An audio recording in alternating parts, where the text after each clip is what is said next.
Hi everyone, in this video we are going to learn about constants which comes under the third category of tokens. Already in our previous video we have discussed what tokens are.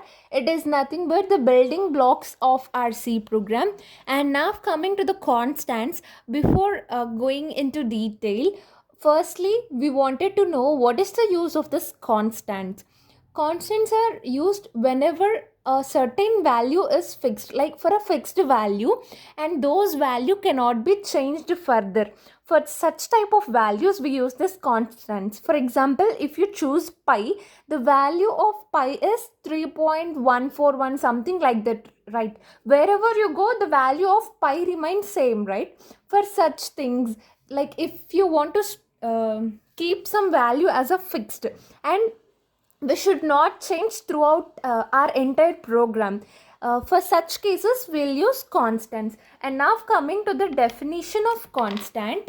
In C, constant is a fixed value that can't be changed during program execution. Throughout our program, it is like a fixed value and we can't modify it further. Okay, this is nothing but constant. Previously, we have seen that for variable, we declare variables in such a way, right? Like data type, name of a variable, and with some value in it. And this can be changed further, right? We can further change the value of a to be 20. So this is in case of variable. But while coming to this constants, its value can't be changed. And now coming to the declaration, like syntax of this constants, generally we have two methods to declare this constants. First one is using hash define. So this is a first method, like using hash define. What is the syntax for it is, firstly you have to use this hash define followed by a variable name followed by some value. For example, if you want to store the value of pi, then you have to declare it in this way: hash define followed by variable name. You can give variable name as of your wish, and we have already seen the rules for naming these variables in our previous video. Here, as we are storing the value of pi, let us suppose our variable name is pi. Okay, and it should be followed by some value, and we know the value of pi is 3.141 something. So this is how you declare a constant. Once you declare this constant, you can't change it further. Okay, this can't be changed throughout our entire program execution. And second example, for example, you are solving any question and you have to declare the maximum value to be 100 and it shouldn't be modified. So for such case, how can we declare using this hash define method? Firstly, we have to use this hash define, which is followed by a variable name. Let us suppose here our variable name is max followed by some value. Okay, here we don't have any assignment operators, just we use this hash define followed by a variable name followed by a certain value. And here you may get a doubt, every time we are using this capital letter, right? It is not necessary, but using this constants in our using this constant in a program, like by giving this variable name in capital letters, like it will make us like easy to understand that it is like a constant. Okay, generally it is a good way to write this variable names for this constants in capitals. Okay, and now coming to this second way of declaration. Our first way is using this hash define, right? And now the second way is using const keyword. We have already discussed about this const keyword while we are like learning about the category of keywords. Now see, this is how your syntax looks. It should be like starting with this const keyword followed by data type. We'll learn about data types in our next video. For now, don't get worried about it. Followed by a variable name followed by equal to, which is your assignment operator. We'll learn about operators also in our next coming video, so don't get worried about it. Is equal to some value followed by a semicolon to terminate. See, this is how.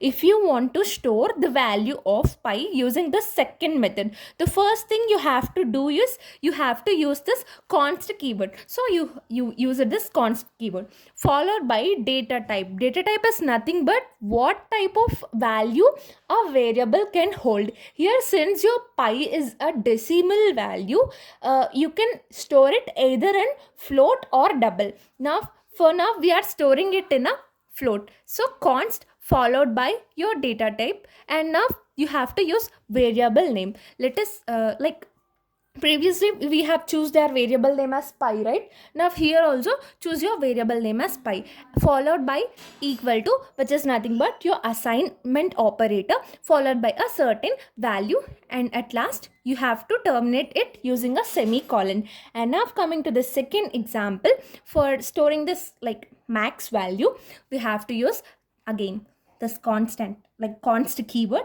followed by a data type. This time it is whole number, right? So like it is an integer. For that you have to use the keyword int. And now you have to give variable name. Let us suppose our variable name as max. So this is how you declare your like this the syntax for declaring and assigning your constants, and the role of this constants is it is a fixed value which can't be changed further. If you try to change, see in our like previously we have chosen like int a is equal to 10 and we have modified a is equal to 20, right? If you do the same thing for this constants, like you have taken const float pi is equal to this value. Now if you try to change the value of pi to be 4.14 or something else, then your compiler will automatically throw an error because we use this const for y. It is a fixed value and we can't change its value, right, during the program execution. So this is not valid here. Once you declare its value, then you can't change it. And now, since we have seen that there are two ways of declaration for this constant, that is by using hash define and by using this const keyword, right? Now, let us see the difference between this hash define and const. So, firstly, coming to this hash define, it is nothing but a preprocessor directive. Previously, we have seen in our the syntax of C language, there we have seen that hash is nothing but it is like a preprocessor directive and it will work before the actual compilation starts. Okay, so it is a preprocessor directive. And coming to the const, we have discussed already that this const is a keyword. And for this hash define method, there is no need of data type. See, as you can see in these examples, pi is a float and this 3.14, this is a float, right? And this max value which is 100, which is an integer. But here we are not specifying our data type. This float and int are nothing but our data types. Here we are not specifying our data types, right? So no data type is required. But coming to this const, here in this example, const followed by data type followed by variable name equal to followed by some value, right? Here we are specifying data type. That means data type is necessary while we are using this const keyword. So in this const, it has a data type. And what does this hash define do? Already we have discussed that it will replace before compilation, but in this const it will be checked by the compiler. And this hash define will not use memory directly. This const may occupy memory. Okay, we don't have much importance to know this difference, but just know it. And what is the role of this constant? It will improve our code readability, maintainability, and prevent accidental modification of fixed values. So, for example, if you want to calculate area of a circle, what is the formula to calculate area of circle? It is given by pi r square, right? Here the value of pi is 3.14. For example, every time user enters different value of r, for example, r is equal to 1 or r is equal to 2, r is equal to 3, in that way. Let us suppose we haven't declared this constant like pi as a constant value. Let us suppose we have stored it in this way, like float pi is equal to 3.14 and r is equal to 2. Okay, Now there might be a chance, like accidentally we can modify the value of pi, like there is a chance, right? But by modifying this we'll get different answer. It should not be happen. So for such things we will declare this const keyword. Now if you, even if you try to modify it, then our compiler will throw an error. So for such accidental modification of fixed values, and also to improve our code readability, and also like to maintain our code properly, we use this constants. This is all about constants, and in our next video we will learn in detail about data types. And if you have any doubts regarding this topic, feel free to ask me in comment section. And also thank you for watching, and subscribe my channel for more videos only if you like the content, and also share for your friends. Thank you for watching.